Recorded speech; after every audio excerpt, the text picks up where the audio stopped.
ஒரு கோவில்ல ஆன்மீக சொற்பொழிவு நடந்துகிட்டு இருக்குது. ஒரு பெரியவர் பேசிக்கிட்டு இருக்கார். கடவுளை பத்தியும் சொர்க்கத்தை பத்தியும் மனுஷனை பத்தியும் அவர் விவரமா பேசுறார். எல்லாரும் உட்கார்ந்து கேட்கறாங்க. அந்த கூட்டத்துல ஒரு தத்துவ ஞானியும் உட்கார்ந்து இருக்கிறார். அவரு அவருடைய நண்பர். பேசி முடிச்சதும் அந்த பெரியவர் மேடையை விட்டு இறங்கினார். நேரா அந்த தத்துவ ஞானி கிட்ட வந்தார். எப்படி இருந்தது என்னுடைய பேச்சு அப்படின்னு கேட்டார். நீங்க பேசினது ஒண்ணுக்கு ஒண்ணு முரண்பாடா தெரிஞ்சது அப்படின்னாராம் இவரு. நான் என்ன அப்படி தப்பா பேசிவிட்டேன் அப்படின்னாராம் அவரு. கடவுளை நம்புகிறவன் சொர்க்கத்துக்கு போவான்னு சொன்னீங்க, அப்புறம் நல்ல விதமா வாழறவன் சொர்க்கத்துக்கு போவான்னு சொன்னீங்க அப்படின்னாராம். இதுல என்ன முரண்பாடுன்னு கேட்டிருக்காரு அவர். இதுலதான் முரண்பாடு தெரியுது எனக்கு. அதாவது இங்க ஒருத்தன் எல்லா தப்பும் பண்ணிட்டு இருக்கிறான், அவன் கடவுளை நம்பினான்னா அவன் சொர்க்கத்துக்கு போவானா? இது என்னுடைய முதல் கேள்வி. இல்லைன்னா ஒருத்தன் எந்த தப்பும் பண்ணல, ரொம்ப ஒழுங்கா வாழ்ந்துகிட்டு இருக்கிறான், ஆனா அவன் கடவுளை நம்பல, அவன் என்ன நரகத்துக்கு தான் போவானா? கடவுள் நம்பிக்கை உள்ள ஒரு திருடன் என்ன ஆவான், எங்க போவான்? கடவுள் நம்பிக்கையே இல்லாத ஒரு நல்லவன் என்ன ஆவான், எங்க போவான்? ஒருத்தன் இங்க கடவுள் நம்பிக்கையோட வாழறது முக்கியமா அல்லது நல்லவனா வாழறது முக்கியமா? இதுதான் இவர் கேட்ட கேள்வி. இதை கேட்டதும் அந்த பெரியவர் குழம்பி போயிட்டார். அவர் சொன்னது நியாயம் தானே. கடவுளை நம்புறவன் தான் சொர்க்கத்துக்கு போவான்னா பேசாம கடவுளை நம்பிக்கிட்டு இந்த உலகத்துல எல்லா தப்பும் பண்ணிட்டு இருக்கலாமே. பேச்சாளர் குழப்பத்தோட வீட்டுக்கு போனார். படுத்து தூங்கினாரு. ஒரு கனவு வந்தது. கனவுல அவர் ஒரு ரயில்ல வேகமா போயிட்டு இருக்கிறார். எதிரில் உட்கார்ந்து இருக்கிறவரை பார்த்து நாம இப்ப எங்க போறோம்னு கேட்டார். சொர்க்கத்துக்கு போயிட்டு இருக்கிறோம் அப்படின்னாங்களாம். ரயில் போய் நின்னுது. இவர் இறங்கினார். இங்க கௌதம புத்தர் இருப்பார், சாக்ரட்டிஸ் இருப்பார், அவங்கள பாக்கிறதுக்கு ஒரு நல்ல வாய்ப்பு அப்படின்னு நினைச்சுக்கிட்டே அங்கேயும் இங்கேயும் பார்த்தார். அங்க யாருமே இல்ல. ஒரே பாலைவனம் மாதிரி இருக்குது. பச்சை இல்ல, பசுமை இல்ல, பூக்கள் இல்ல, மரம்லாம் மொட்டையா நிக்குது. எலும்பும் தோலுமா சில முனிவர்கள் அங்கேயும் இங்கேயுமா உட்கார்ந்து இருக்கிறாங்க. இவர் அவங்க கிட்ட போய் இந்த புத்தர், சாக்ரட்டிஸ் இவங்க எல்லாம் எங்க இருக்கிறாங்கன்னு கேட்டாராம். அப்படி யாரும் இங்க இல்லையே, அவங்க எல்லாம் யாரு அப்படின்னு திருப்பி கேட்டிருக்கிறாங்க. இவருக்கு அதிர்ச்சியா போச்சு. அப்படின்னா அவங்க எங்க போயிருப்பாங்க? உடனே ரயில் நிலையத்துக்கு ஓடி வந்தார். அப்பதான் நரகத்துக்கு ஒரு ரயில் புறப்பட்டுக்கிட்டு இருந்தது. அங்க இருந்து அதுல ஏறி உட்கார்ந்தார். ரயில் வேகமா போச்சு. நரகம் நெருங்க நெருங்க காற்று குளிர்ச்சியா வீச ஆரம்பிச்சுதான். வெளியில பசுமையா இருந்துதான். அழகான மலர்கள், அழகான நீர்நிலைகள், நந்தவனங்கள், ரொம்ப அருமையா இருக்குது. ரொம்ப அங்க இருந்தவங்க எல்லாம் ரொம்ப மகிழ்ச்சியா உல்லாசமா வேற இருந்திருக்கிறாங்க. எங்க பார்த்தாலும் ஆடல் பாடல் உற்சாகம். இவர் ரயில விட்டு இறங்கினார். அவருக்கு சந்தேகம், இதுவா நரகம் அப்படின்னு விசாரிச்சிருக்கார். ஆமா, இதுதான் நரகம் நாங்களாம். எனக்கு ஒரு சந்தேகம் இருக்காரு. என்னன்னு கேட்டிருக்காங்க. கௌதம புத்தரும் சாக்ரட்டிஸும் லாவோஸும் இவங்க மாதிரி இன்னும் பல பேரும் கடவுள் நம்பிக்கை இல்லாதவங்க, அவங்க எல்லாம் இங்க இருக்கிறாங்களா அப்படிங்கறது தான் என்னுடைய சந்தேகம் அப்படின்னாரா. இப்ப அவங்க சொல்லியிருக்கிறாங்க, இப்ப நீங்க பாக்குறீங்களே பசுமையும் பச்சை பயிர்களும் ஆடல் பாடல்களும் அழகிய மலர்களும், இது எல்லாமே கௌதம புத்தரும் சாக்ரட்டிஸும் அது மாதிரி மகான்களும் இங்க வர ஆரம்பிச்ச பிறகுதான் உண்டாக ஆரம்பிச்சது. இந்த பிரதேசத்தை அவங்க அப்படியே மாத்திவிட்டாங்க. இப்போலாம் இங்க இருக்கிறவங்க யாரும் சொர்க்கத்துக்கு போறதுக்கே ஆசைப்படுறது இல்ல அப்படின்னாங்களாம். இந்த அதிர்ச்சியிலேயே அந்த பெரியவர் கனவு கலைஞ்சி முடிச்சுக்கிட்டார். இதுல இருக்கிற கருத்து என்னன்னா, நல்லவர்கள் எங்க இருக்கிறாங்களோ அந்த இடத்துக்கு பேர் தான் சொர்க்கம். சொர்க்கம் நரகம்ங்கிறதெல்லாம் ஆன்மீக பண்புகள், அவ்வளவுதான். ஒரு ஊர்ல ரெண்டு இணைபிரியாத நண்பர்கள். ஒருத்தன் கேட்டான், இப்ப கடவுள் நம்ம முன்னாடி உங்க ரெண்டு பேர்ல யாராவது ஒருத்தர் மட்டும் என்னோட சொர்க்கத்துக்கு வரலாம் அப்படின்னு கூப்பிட்டா நீ என்ன சொல்லுவேன்னு கேட்டானா. இவன் ரொம்ப பெருந்தன்மையா உன்னையே அழைச்சிட்டு போக சொல்லிடுவேன் அப்படின்னு இருக்கான். அப்படின்னா உனக்கு சொர்க்கம் வேணாமான்னு கேட்டிருக்கான் அவன். நீ என்ன விட்டுட்டு போனாவே அப்புறம் இந்த பூலோகமே எனக்கு சொர்க்கம் தாண்டா அப்படின்னு நானா இவன். இந்த உலகத்துல உண்மையாவே வேதாந்தம் பேசுறவங்களும் உண்டு, உள்ளுக்குள்ள வேற மாதிரி இருந்துகிட்டு வெளியில வேதாந்தம் பேசுறவங்களும் உண்டு. ஒரு ஆள் இருந்தார். அவரு ஒரு கடை வச்சு வியாபாரம் பண்ணிக்கிட்டு இருந்தார். மகா கஞ்சன், யாருக்கும் எந்த உதவியும் செய்ய மாட்டார். எச்சில் கையென்ன ஈர கையை கூட உதற மாட்டார். அப்படிப்பட்ட மனுஷன். அந்த ஊருக்கு ஒரு முனிவர் வந்துகிட்டு இருந்தார். வருஷத்துக்கு ஒரு தடவை வருவாரு. ஒரு நாள் 2 நாள் இருப்பார், அப்புறம் போயிடுவார். அந்த முனிவர் வர்றப்போலாம் இந்த ஆள் எழுந்திருச்சு ஓடி போய் அவரை வரவேற்பான். ரொம்ப பெரிய வேதாந்தி மாதிரி அவர்கிட்ட பேசிக்கிட்டு இருப்பான். காயமே இது பொய், வெறும் காற்றடைத்த பையும்மா, தர்மம் தலைகாக்கும்மா. பணம் என்ன சார் பணம், இன்னைக்கு ஒருத்தன் கையில இருக்கும், நாளைக்கு ஒருத்தன் கையில இருக்கும், எல்லாம் மாயம். எனக்கு தான் இன்னமும் இந்த சம்சார பந்தத்திலிருந்து விடுபடுறதுக்கு நேரம் வரலேம்பா. அந்த முனிவரும் இந்த ஆள் இப்படி சொல்றதை கேட்ட உடனே ஏப்பா அப்படி சொல்ற? இப்ப கூட நீ சரின்னு சொல்லு, உனக்கு தீட்சை கொடுத்து இதுல இருந்து விடுபடுற ஞானத்தை போதிக்கிறேன் பார். உடனே அந்த ஆள் என்ன சொல்லுவான் தெரியுமா? ஐயோ சாமி, இப்போ அது எப்படிங்க முடியும்? பிள்ளைங்கள்லாம் சின்ன சிறுசுங்க, அதுகளுக்கெல்லாம் ஒரு கல்யாணம் காட்சின்னு செஞ்சு கடமையை முடிச்சுட்டா நீங்க சொல்றபடி செஞ்சு விடலாமா. சரி, இன்னும் முனிவர் போயிடுவார். அடுத்த வருஷம் வருவார். இவன் வழக்கம் போல வேதாந்தம் பேசுவான். சரி, தீட்சை கொடுக்குறேன் வா அம்பார். பேரம்பேத்தியை பார்க்கணும், கோர்ட்ல கேஸ் ஒன்று இருக்கு, அது முடியணும் அப்படின்னு தயங்க ஆரம்பிச்சிருவான். எல்லாம் சொல்லுவான், ஆனா குடிக்கிறதுக்கு தண்ணி கூட கொடுக்க மாட்டான். ரொம்ப வருஷம் கழிச்சு மறுபடியும் ஒரு நாள் அந்த ஊருக்கு முனிவர் வந்தார். இவன் கடைக்கு வந்தார். அப்புறம் அங்க கல்லாவில் நம்ம ஆள் இல்லை, அவன் புள்ளதான் உட்காந்துருக்கிறான். அப்பாவை போலவே புள்ளையும் எழுந்திரிச்சு ஓடியாந்து முனிவரை வரவேற்றான். அப்பா எங்கன்னு விசாரிச்சாரு முனிவர். ஐயோ, அதை ஏன் கேக்குறீங்க சாமி? உங்ககிட்ட தீட்சை வாங்கி இந்த சம்சார பந்தத்திலிருந்து விடுதலை பெறணும்னு சொல்லிக்கிட்டே இருப்பார். அது நிறைவேறாமலே போய் சேர்ந்துட்டார். போன மாசம் ஒரு நாள் திடீர்னு நெஞ்சு வலிக்குதுன்னாரு, அவ்வளவுதான், போட்டுன்னு போயிட்டார் அப்படின்னு புலம்புனான் பையன். இதை கேட்டதும் முனிவர் சிரிச்சாரான். அவன் எங்கடா போவான்? உன் அப்பா எங்கேயும் போகல, இதோ வாழை ஆட்டிக்கிட்டு உன் காலடியிலே இருந்துகிட்டு இருக்கான் பார் அப்படின்னு சொல்லி அங்க நின்றுகிட்டு இருந்த ஒரு நாயை சுட்டி காட்டினாராம். என்ன சாமி சொல்றீங்க அப்படின்னு ஆச்சரியமா கேட்டிருக்கான் பையன். உடனே முனிவர் அந்த நாயோட தலையில ஒரு தட்டு தட்டி பேசுறா அப்படின்னாராம். உடனே அந்த நாய் வேதாந்தம் பேச ஆரம்பிச்சுட்டுதான். காயமே இது போய் வெறும் காற்றடைத்த பைய அப்படின்னு தான். முனிவர் சொன்னார், அடே இப்பவும் ஒன்னும் கெட்டு போகல, நீ விரும்புனா சொல்லு, உனக்கு தீட்சை கொடுத்து என் பின்னாடியே அழைச்சிட்டு போயிடுறேன், அங்க அழைச்சிட்டு போய் உனக்கு ஞானத்தை போதிக்கிறேன், வர்றியா அப்படின்னு கேட்டிருக்காரு. உடனே அந்த நாய் சொல்லிச்சான், ஐயோ அதை ஏன் கேக்குறீங்க சாமி, நான் உண்ணாம தின்னாம ஏராளமான சொத்து சேர்த்து வச்சுட்டேன். என் பிள்ளைங்க அதோட பெருமை தெரியாம ராத்திரி நேரம்லாம் கதவை திறந்து போட்டுட்டு தூங்கிடுவாங்க. அதனால இப்படி நாயா பிறந்து ராத்திரி பகலா சுத்தி சுத்தி காவல் காத்துட்டு கிடக்கிறேன். இப்ப எப்படி சாமி வர முடியும் அப்படின்னு கேட்டுதான். அறியாமையிலேயே சுகம் கண்டு இப்படி இருக்கிற ஆளுங்களுக்கு எப்படி விடுதலை கிடைக்கும், எப்ப விடுதலை கிடைக்கும் அப்படின்னு கேட்கிறார் தசாவதானி, திருக்குறள் பேர் ராமையா. அவர் கேட்கறது நியாயம் தானே. இந்த காலத்து பையன் ஒருத்தன் அப்பா கிட்ட சொன்னான், அப்பா இன்னைக்கு நான் ₹1 மிச்சப்படுத்தி விட்டேன் அப்படின்னு. நானும் அப்படியா, என்னடா பண்ணேன்னு கேட்டிருக்காரு அப்பா. டவுன் பஸ்ல ஏறாம அது பின்னாடியே ஓடியாந்தேன், ₹1 மிச்சம் தானே அப்படின்றான். அட பாவி, ஒரு ஆட்டோ பின்னாடி ஓடியாந்துருந்தா ₹10 மிச்சமாயிருக்குமே, வேஸ்ட் பண்ணிட்டியே அப்படின்னாராம் அந்த அப்பா. பிரிட்டிஷ் ஆட்சி நடந்துகிட்டு இருந்த காலம் 1920களின் கடைசி. அப்போ நடந்த ஒரு உண்மை நிகழ்ச்சி இது. ஒரு கல்யாண மாப்பிள்ளை ரயில்ல இறங்க போறார். அவரை வரவேற்க ஒரு ராஜ குடும்பமே காத்துக்கிட்டு இருக்குது. மங்களூர்ல இருந்து இறங்குற அந்த மாப்பிள்ளை யார் தெரியுமா? ஒரு நாய். உண்மைதான், அந்த நாய்க்கு தான் கல்யாணம். சுதேசி சமஸ்தானத்து மன்னர்கள்ல ஒருத்தர் ஜூனாகட் மகாராஜா, அவரோட வளர்ப்பு நாய் ரோஷனாரா, அதுக்கு கல்யாணம் பண்ணி வைக்கணும்னு ஆசைப்பட்டார். மாப்பிள்ளை தேடினார். மங்களூர் மகாராஜாவோட வளர்ப்பு நாய் ஒன்னு இருந்தது, பேரு பாபி. இது ரெண்டுக்கும் கல்யாணம் நடத்த முடிவு பண்ணார். திருமணத்துக்கு வேண்டிய எல்லா ஏற்பாடுகளையும் பண்ணுங்க அப்படின்னு உத்தரவு போட்டார்.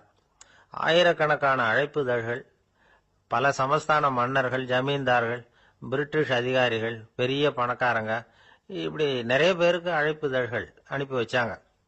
பத்திரிகையை பார்த்தவங்க எல்லாம் திகைச்சு போயிட்டாங்களாம். இருந்தாலும் என்ன பண்றது, ராஜாவே அழைக்கிறார், போகாம இருக்க முடியுமா?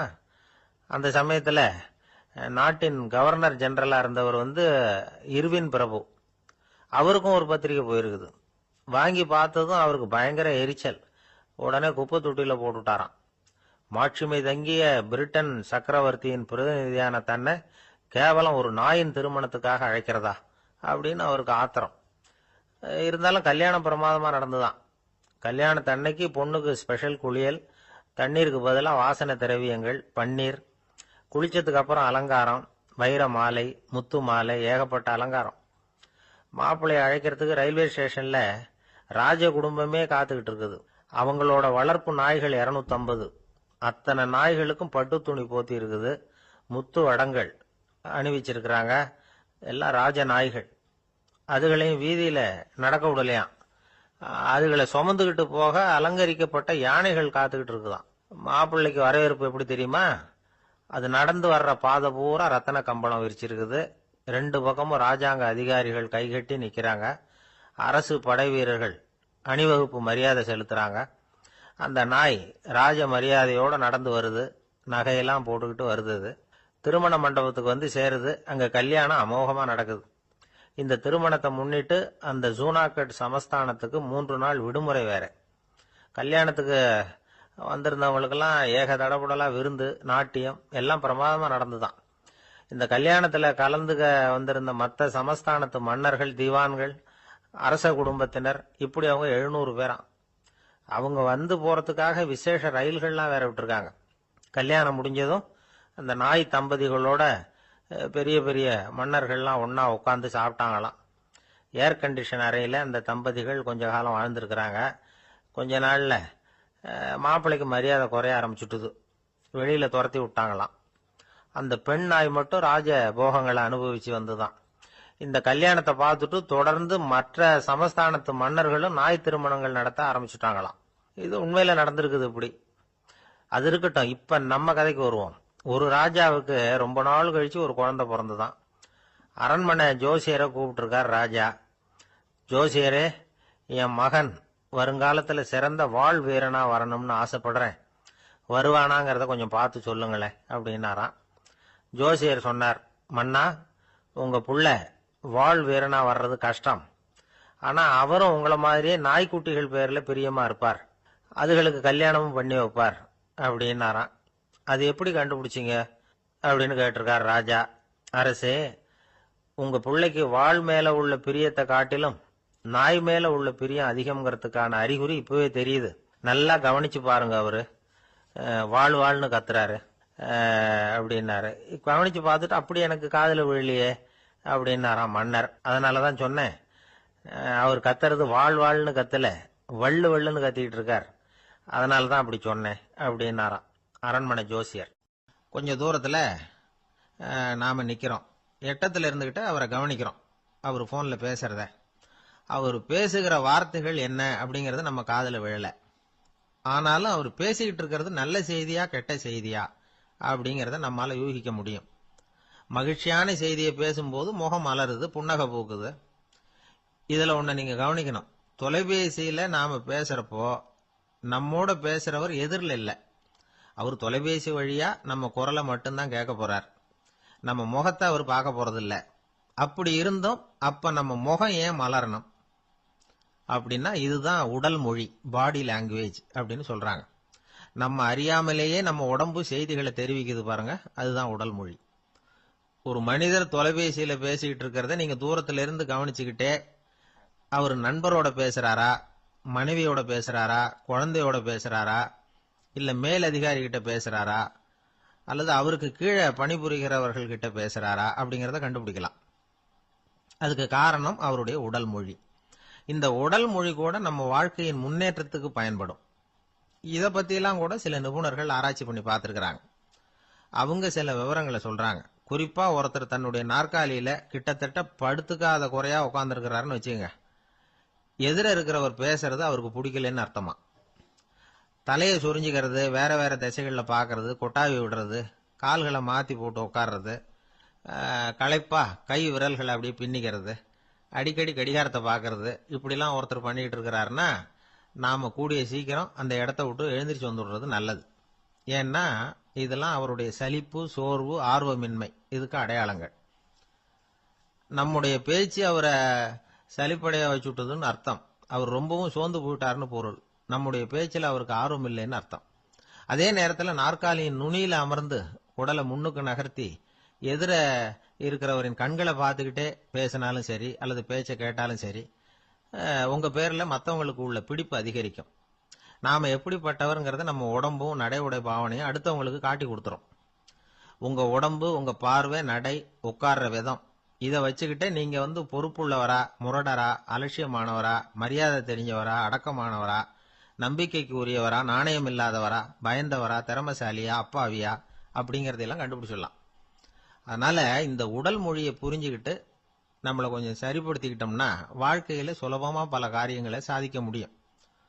ஒரு மனநல மருத்துவமனை. அங்க ஒருத்தர் ஒரு நாற்காலியில உட்காந்துக்கிட்டு கார் ஓட்டுறது மாதிரி அப்படி பாவனை பண்ணிட்டு இருந்தார்.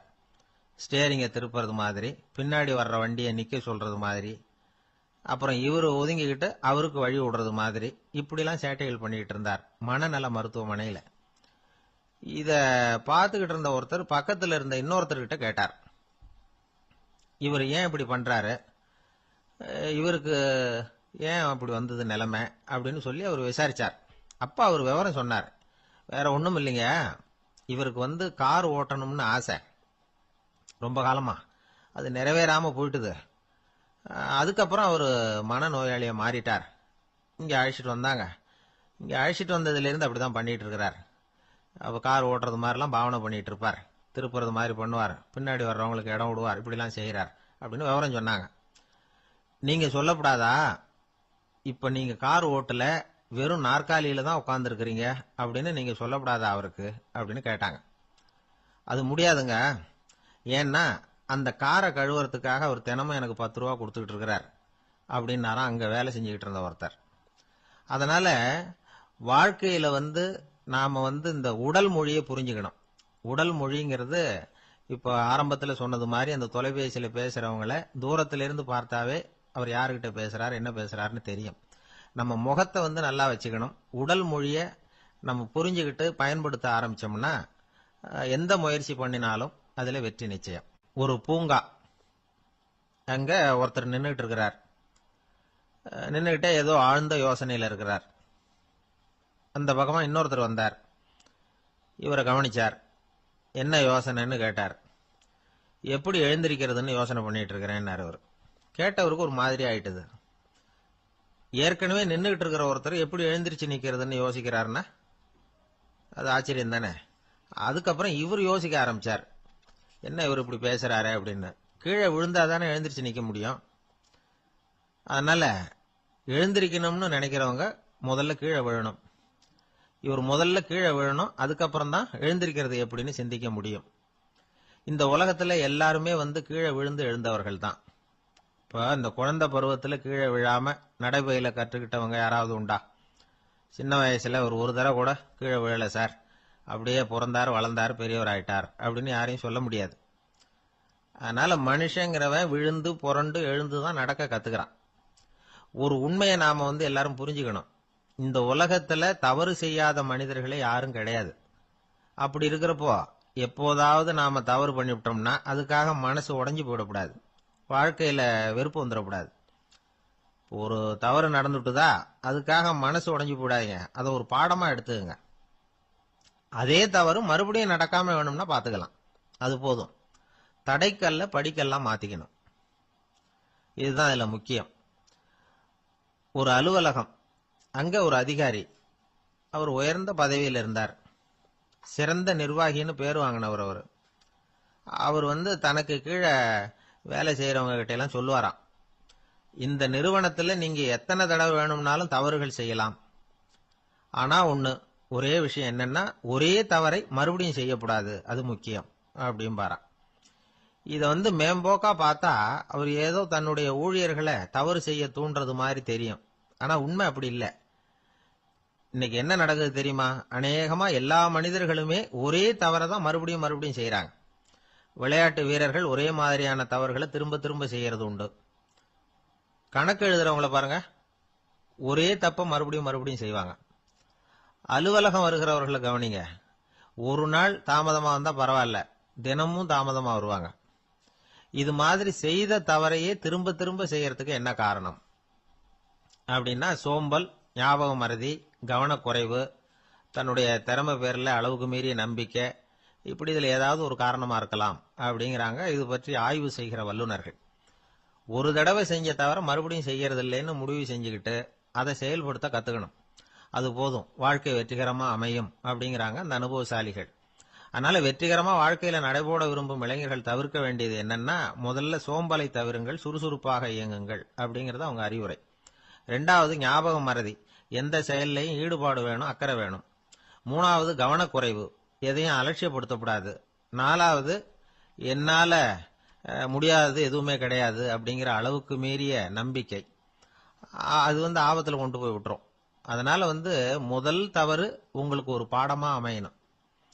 ஒரு மனிதர், அவர் தன்னுடைய 2 காதுலையும் கட்டு போட்டுக்கிட்டு வந்தார்.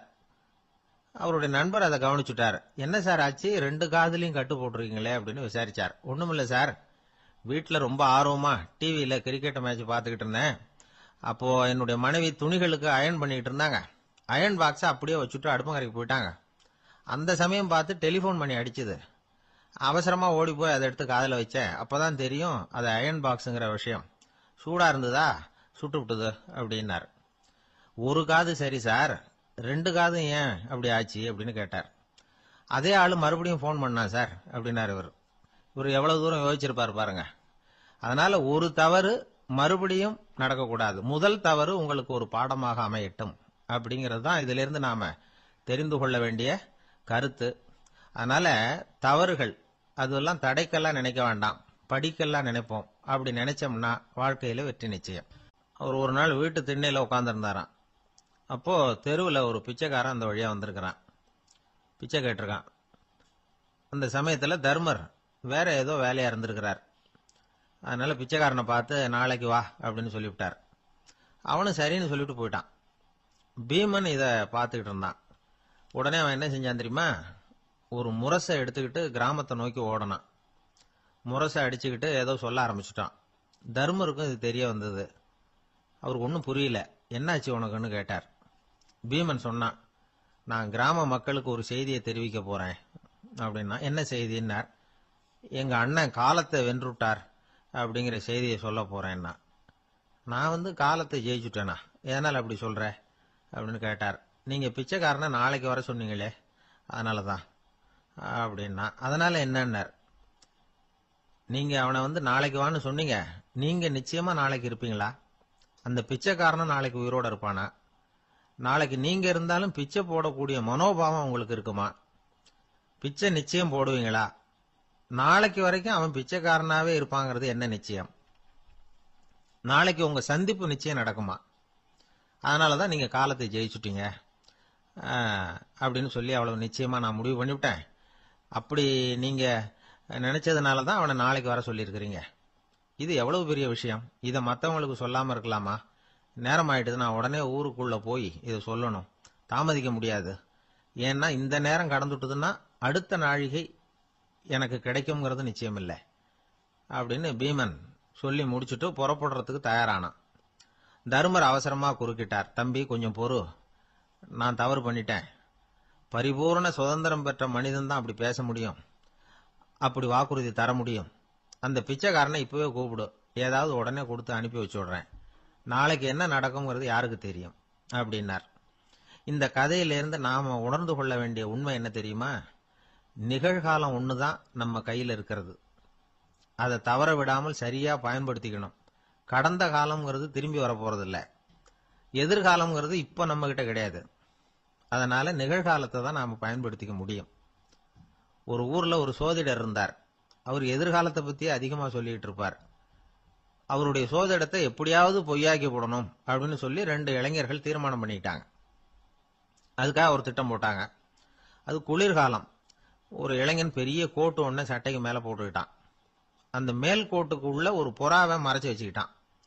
2 பேரும் அந்த சோதிடர் வீட்டுக்கு போறாங்க. அவரை பார்த்தாங்க. இத பாருங்க, இந்த கோட்டுக்குள்ள ஒரு புறாவை மறைச்சு வச்சிருக்கிறோம். அந்த புறா இப்ப உயிரோட இருக்கா, இறந்து போச்சா, இத நீங்க சொல்லணும். சரியா சொல்லிவிட்டா உங்க ஜோசியத்தை நம்புறோம் அப்படின்னாங்க. இவங்க மனசுக்குள்ள என்ன திட்டம்னா, புறா உயிரோட இருக்குன்னு அவர் சொல்லிவிட்டாருன்னா அப்படியே கையால் அமைக்க அதை கொண்டுட வேண்டியது. புறா உயிரோட இல்லைன்னு சொல்லிவிட்டாருன்னா அப்படியே உயிரோட எடுத்து காட்டிவிட வேண்டியது. இதுதான் அந்த இளைஞர்களோட திட்டம். அவர் என்ன பதில் சொன்னாலும் அவர் சொல்றது பொய்ன்னு நிரூபணம் பண்ணிவிடலாம்ல. இதுதான் அவங்க நம்பிக்கை. இந்த சோதிடர் எல்லா வகையிலையும் தப்பிக்க முடியாதுன்னு அவங்க நம்பினாங்க. ஆனா அந்த சோதிடர் சொன்ன பதில் இவங்களை திகைக்க வச்சுட்டுது. அவர் என்ன சொன்னார் தெரியுமா? உங்க கோட்டுக்குள்ள இருக்கிற புறா உயிரோட இருக்கா செத்து போச்சா அப்படின்னு தானே கேக்குறீங்க. அது உங்க கையில இருக்கு. அது சாகவும் இல்லை, உயிரோடவும் இல்லை. அந்த பறவையின் வாழ்வும் சாவும் உங்க கையில தான் இருக்குன்னார். இவங்க தோல்வியை ஒத்துக்கிட்டாங்க. இந்த கதையை நமக்கு ஒரு உண்மையை உணர்த்துது. இன்றைய இளைஞர்கள் எதிர்காலம்ங்கிற பறவையை தங்களுக்குள்ள வச்சிருக்கிறாங்க. அந்த பறவையின் வாழ்வும் தாழ்வும் அவங்க கையில தான் இருக்கு. நமது வாழ்க்கைங்கிறது நமது கையில. நாம நல்லா இருக்கிறதும் இல்லாம போறதும் நாம தான் காரணம். ஒரு மருத்துவமனை படுக்கையில கிடந்த நோயாளி சொன்னார், டாக்டர் என்னோட வாழ்வும் சாவும் உங்க கையில தான் இருக்கு. ஏன்னா இப்ப எனக்கு ஆபரேஷன் பண்ண போறது நீங்க அப்படின்னாரு. பயப்படாதீங்க, எல்லாம் நாங்க பாத்துக்கிறோம்னாரு டாக்டர். அதுக்கு இல்ல டாக்டர், நான் இது வரைக்கும் ஆஸ்பத்திரி பக்கமே வைத்தியத்துக்குன்னு வந்ததில்லை. இதுதான் எனக்கு முதல் ஆபரேஷன், அதுதான் பயமா இருக்குன்னார் நோயாளி. டாக்டர் சொன்னார், எனக்கும் இதுதான் முதல் ஆபரேஷன், அதுக்காக நான் என்ன பயப்படுறேன்னா பாருங்க, தைரியமா இருங்கன்னார். அதனால நம்ம வாழ்க்கையை நாம தான் தீர்மானிக்கணும். அப்படி அதை தீர்மானிக்கிற பக்குவம் நமக்கு வந்துட்டதுன்னா வாழ்க்கையில வெற்றி நிச்சயம். ஒரு பெரிய காடு, அந்த காட்டுக்கு மத்தியில ஒரு ஆசிரமம். அங்க ஒரு முனிவர் இருந்தார். பல இடங்கள்ல இருந்து வர்ற குழந்தைகளுக்கு அவர் பாடம் சொல்லி கொடுத்துக்கிட்டு இருக்கிறார். ஏழை பணக்காரர் அப்படிங்கிற வித்தியாசம்லாம் கிடையாதுங்க. எல்லாரும் அவர்கிட்ட தங்கள் பிள்ளைகளை அனுப்பி வச்சாங்க. மன்னர்களுடைய பிள்ளைங்க கூட அங்க அவர்கிட்ட தான் படிக்கிறதுக்கு வருவாங்க. ஆனா அந்த முனிவரை பொறுத்த வரைக்கும் எல்லா பிள்ளைங்களும் ஒண்ணுதான். இது யார் வீட்டு பிள்ளைன்னு எல்லாம் பார்க்க மாட்டார், எல்லாரும் சமம். மாணவர்கள்லாம் அங்கேயே மாச கணக்குல வருஷ கணக்குல தங்கி இருந்து பாடம் கத்துக்கிட்டு போறது வழக்கம்.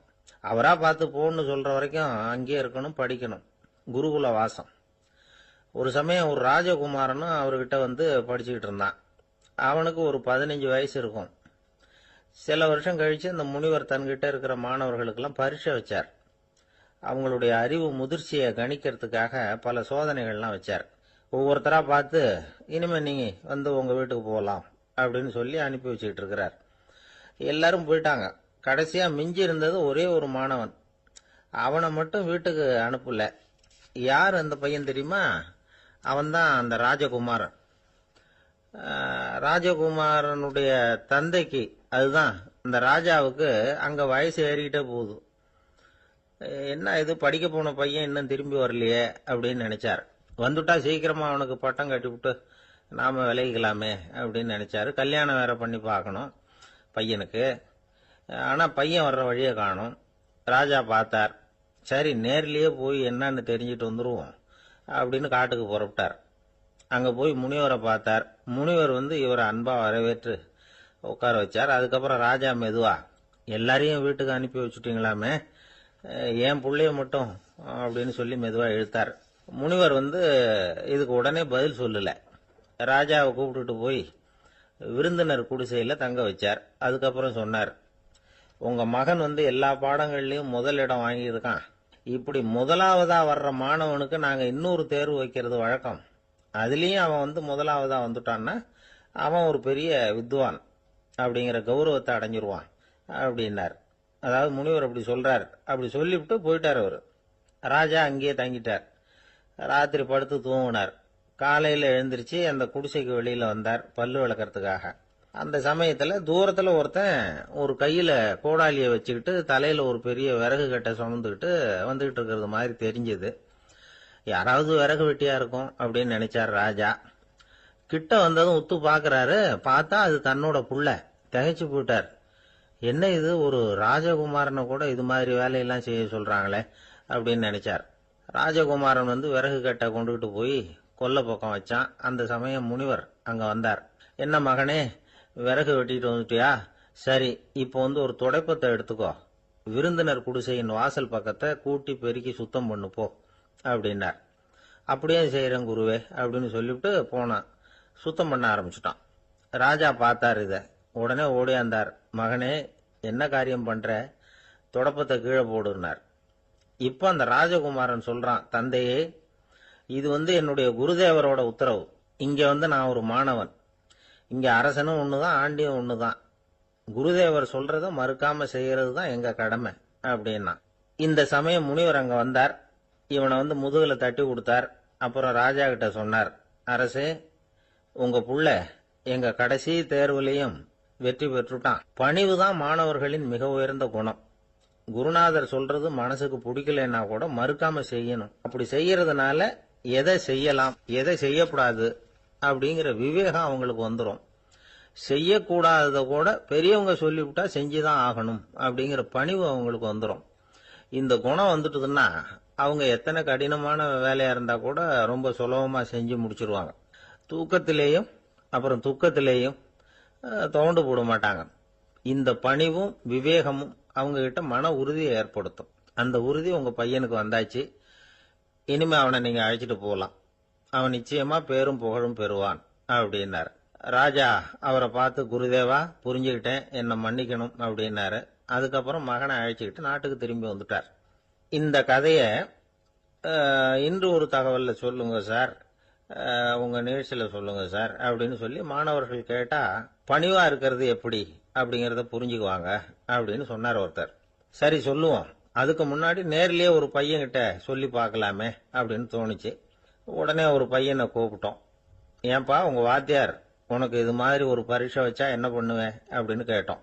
நானும் அப்படிதான் சார் நடந்துக்குவேன், விறகு வெட்டுவேன், தொடப்பத்தினால கூட்டி சுத்தம் பண்ணுவேன், உடனே செஞ்சு முடிச்சிருவேன் சார் அப்படின்னா. பலே பரவாயில்லையே அப்படின்னோம். ஆமா சார், அப்படி செஞ்சாதானே வீட்டுக்கு அனுப்புவார், இல்லைன்னா இன்னொரு வருஷம் இங்கே இருந்து படின்னு சொல்லி விடுவாரு, அதனால அப்படி செய்வேன் அப்படிங்கிறான் அந்த பையன். குருகுல வாசம் செஞ்சு படிக்கணும். ஆசிரியருங்கிறவர் ஆசிரமத்தில் இருப்பார். அங்க போய் அவருக்கு தொண்டுகள் செய்யணும், துணிகள்லாம் துவைச்சி போடணும், தூங்கும்போது காலை பிடிச்சி விடணும், புழுக்கமா இருந்தா விசிறி மட்டை எடுத்து விசிறணும். அப்படியே அப்பப்ப அவர் சொல்லிக் கொடுக்குற பாடத்தையும் கத்துக்கணும். அவர் சொல்லிக் கொடுக்குற பாடங்களை ஓலைச்சுவடிகளில் எழுதிக்கணும். இதுதான் குருகுல வாசம்ங்கிறது. இப்ப மாதிரிலாம் கிடையாது. ஆக குருகுல வாசம்ங்கிறது மனசையும் பண்படுத்தும், அறிவையும் பண்படுத்தும். அப்படி ஒரு பயிற்சி அது. அந்த காலத்துல பஞ்சபாண்டவர்கள் ஒரு குருகுலத்துல படிக்க போனாங்களாம்.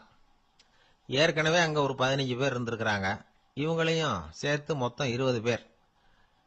எல்லாரும் ரொம்ப ஆர்வத்தோடு அங்க தங்கி படிச்சுக்கிட்டு இருக்கிறாங்க. 2 வருஷம் ஓடி போச்சு. எல்லாரும் ஊருக்கு திரும்ப வேண்டிய நேரம். ஆசிரியர் ஒவ்வொருத்தரா கூப்பிட்டார். இது வரைக்கும் என்ன கத்துக்கிட்ட அப்படின்னு கேட்டார்.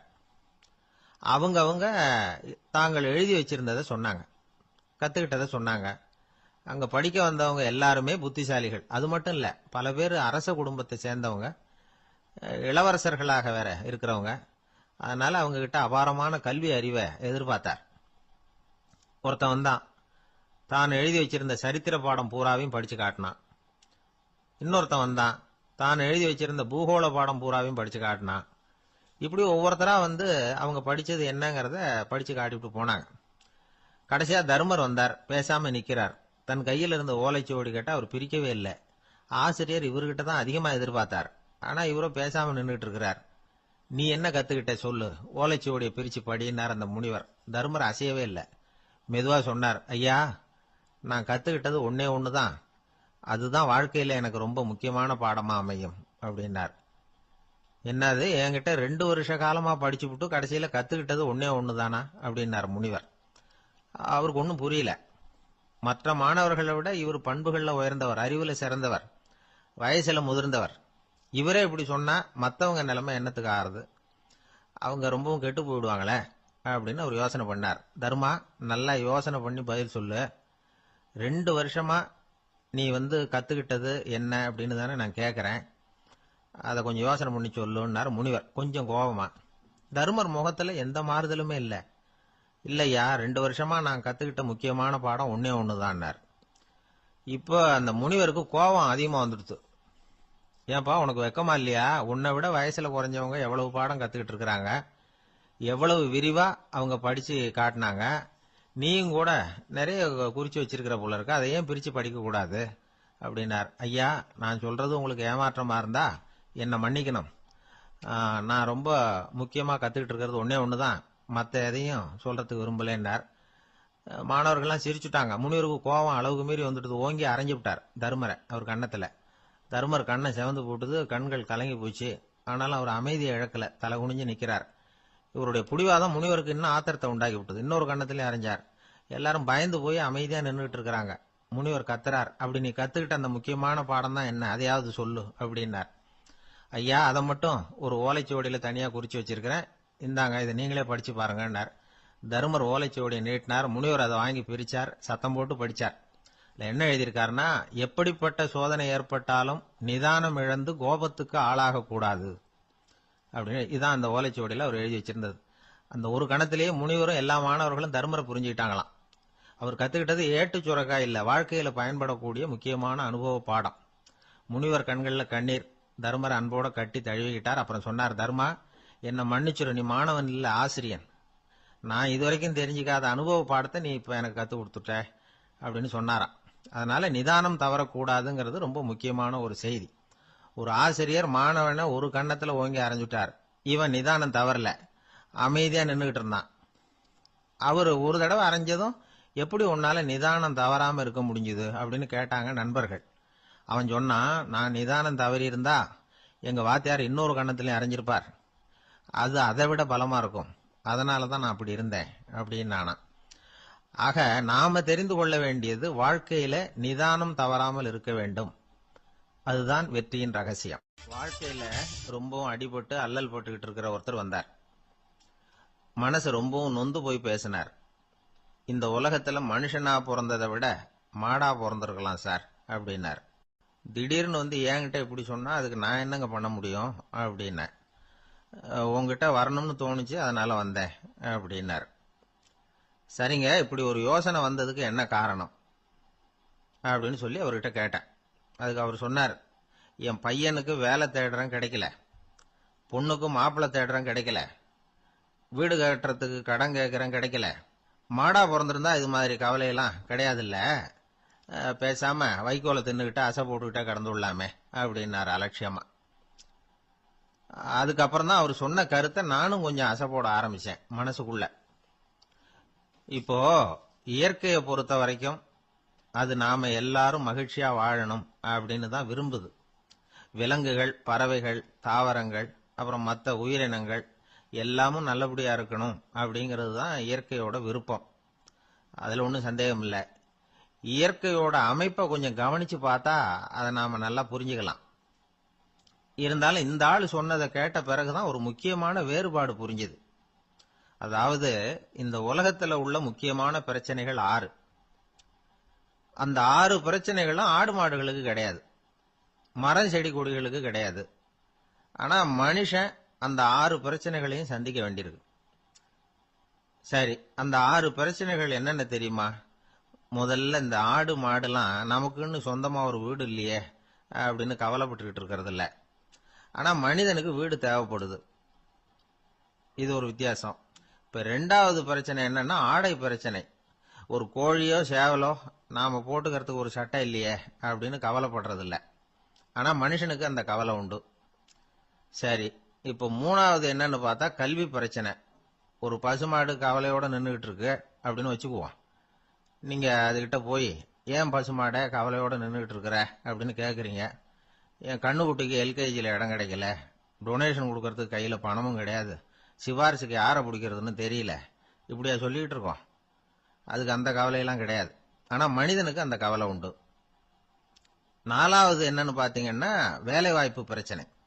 வேலை கிடைக்கலையே அப்படின்னு வேப்ப மரம் கவலைப்படுறது இல்ல, ஆனா மனுஷன் கவலைப்படுறான். 5வது என்னன்னு பார்த்தா கல்யாண பிரச்சனை. எரும மாடு பசுமாடு எல்லாம் பொண்ணுக்கு மாப்பிள்ளை தேடிக்கிட்டாலே இது பேப்பர்ல மணமகன் தேவை அப்படின்னு விளம்பரமா கொடுக்குது, அதெல்லாம் கிடையாது. 6வது என்னன்னு பாத்தீங்கன்னா பணம் சம்பந்தமான பிரச்சனை. ஆடு மாடு எல்லாம் பணத்தை சேமிக்கணும்னோ ஏதாவது நிதி நிறுவனத்துல முதலீடு பண்ணணும்னோ நினைச்சுக்கிட்டு இருக்கிறது இல்ல. பணத்தை எப்படி காப்பாத்துறது அப்படிங்கிற கவலையும் அதுகளுக்கு கிடையாது. குதிரை வந்து குளம்போட பிறக்குது, அதனால அது காடு மேடெல்லாம் கவலை இல்லாம தெரியலாம். ஆடு வந்து உடம்புல ரோமத்தோட பிறக்குது, அதனால அது குளிரை பத்தி கவலைப்பட வேண்டிய அவசியம் இல்லை. ஆனா மனுஷனை பாத்தீங்கன்னா அவன் தான் ஒண்ணுமில்லாம பிறக்கிறான். ஏன் இந்த பாகுபாடு அப்படின்னு கேட்டா இத பத்தி கொஞ்சம் சிந்திச்சு பார்க்கணும். அதாவது இந்த சந்தேகத்தை ஒரு பெரியவர்கிட்டையும் கேட்டேன். அவரு சொன்னார் இதுக்கு பதில். அவர் இதே கேள்வியை இயற்கை கிட்ட கேட்டாராம். இயற்கை பதில் சொல்லிச்சான், வேற யாருக்கும் கொடுக்காத ஒரு வலுவான கருவிய, ஒரு பவர்ஃபுல் வெப்பன் மனுஷனுக்கு கொடுத்திருக்கிறேன்னு, அந்த கருவியை உபயோகப்படுத்தி அந்த 6 பிரச்சனையை மட்டும் இல்ல 6 கோடி பிரச்சனைகள் இருந்தாலும் அதையெல்லாம் சமாளிக்கலாம். அது கருவி என்ன தெரியுமா? அதுதான் 6வது அறிவு. அதை உபயோகப்படுத்தினா காலுக்கு செருப்பு தயார் பண்ணிக்கலாம், குளிருக்கு போர்வை தயார் பண்ணிக்கலாம், என்ன வேணும்னாலும் செய்யலாம் அப்படின்னு இயற்கை பதில் சொல்லிச்சான். அதனால நாம செய்ய வேண்டியது என்னன்னா இயற்கையை முதல்ல சரியா புரிஞ்சுக்கணும். இயற்கையின் படைப்பையே நாம வந்து சரியா புரிஞ்சுக்கிறது இல்லையே, அதுதான் வேதனை. இந்த கதையை கேளுங்க. இப்ப நகரத்திலிருந்து ஒரு ஆளு கிராமத்துக்கு வந்தான். அங்க ஒரு சிறுவன் மாடு மேய்ச்சிக்கிட்டு இருந்தான். நகரத்து ஆள் சொன்ன, எவ்வளவு அழகான பசு, அது சரி இதுக்கெல்லாம் ஏன் கொம்பு இல்லைன்னா. இதுக்கு அந்த பையன் பதில் சொன்னான், பசுமாட்டுக்கு கொம்பு இல்லாததுக்கு பல காரணங்கள் உண்டு. கண்ணுக்குட்டியா இருந்தா கொம்பு இருக்காது, பசு வளர்ந்து பெருசானதுக்கு அப்புறம் தான் கொம்பு முளைக்கும், இது ஒரு காரணம். சில சமயம் வளர்ற கொம்பு எடுத்து விடுறது உண்டு, அது ஒரு காரணம். ஆனா இதுக்கு ஏன் கொம்பு இல்லைன்னு கேக்குறீங்க. அதுக்கு என்ன காரணம்னா இது பசு இல்ல குதிரை அப்படின்னானாம். ஒரு சின்ன பையன் என்னை தேடிட்டு ஓடி வந்தான். ஒரு கதை சொல்லுங்கன்னா, சொந்தமா எதுவும் தெரியாதே என்ன, உங்களுக்கு சொந்தமா எதுவும் தெரியாதுன்னு எனக்கும் தெரியும் அப்படின்னா. இந்த பையன் அடிக்கடி என்கிட்ட வந்து கதை கேட்கிறவன், அதனால என்னோட ரகசியம்லாம் அவனுக்கு அத்துப்படி. அதனால தான் அவ்வளவு தெளிவா அடிச்சு விடுறான். சரி, இப்ப என்ன செய்யலாம்னு, பழைய கதை ஏதாவது ஒன்று சொல்லுங்களேன்னா. உனக்கு கிருஷ்ண தேவராயரை தெரியுமான்னு. அவர்கிட்ட நேர்ல பழக்கம் இல்லை, ஆனா அவரை பத்தி புஸ்தகத்துல படிச்சிருக்கேன்னா. சரி, இவங்கிட்ட மேற்கொண்டு பேச்சு கொடுத்தா நம்மள ஒரு மாதிரி ஆக்கி விடுவான் அப்படிங்கிறத யூகம் பண்ணிக்கிட்டு அவனை உட்கார வச்சு கடைசி வரைக்கும் குறுக்க பேசக்கூடாது அப்படின்னு ஒரு கண்டிஷனையும் போட்டுட்டு அந்த கதையை சொன்னேன். ஒரு சமயம் கிருஷ்ணதேவராயர் சமஸ்தானத்துக்கு ஒரு பெரிய வித்வான் வந்து சேர்ந்தாராம். என்னோட போட்டி போடுறதுக்கு இந்த ஊர்ல யாராவது இருக்கீங்களா அப்படின்னு சவால் விட்டாராம். அந்த ஊர்ல இருந்த பெரிய பெரிய வித்வான்லாம் இது ஏதுனா வம்பா போச்சுன்னு நினைக்க ஆரம்பிச்சுட்டாங்க. யாரும் அந்த ஆளோட போட்டி போடுறதுக்கு தயாரா இல்லை. எல்லாரும் நடுங்கிட்டு இருக்கிறாங்க. அந்த நேரத்துல ஒருத்த மட்டும் தைரியமா முன்னுக்கு வந்தான். அது யாருன்னா தெனாலிராமன். அந்த சமஸ்தானத்துல விகட கவி அவன். என்ன அனுப்புங்க போட்டிக்கு, நான் ஜெயிச்சு காட்டுறேன்னா.